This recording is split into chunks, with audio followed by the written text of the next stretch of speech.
రక్షకుని చూడవచ్చిన ఆ గొల్లలు జ్ఞానుల సందడితో రాజుల గుమ్మమును చేరెను అగోచరుడైన యేసు వార్తలు.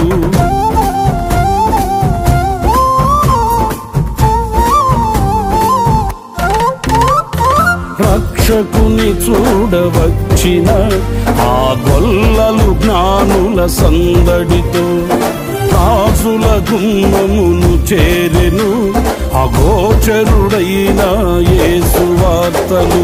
సింహ స్వప్నమై నిలిచెనుగా, సింహాసనములు వదిరెనుగా, శిరము వంచి శ్రీమంతునికి సాటి లేరని కొలిచిరిగా. శిరము వంచి శ్రీమంతునికి సాటి లేరని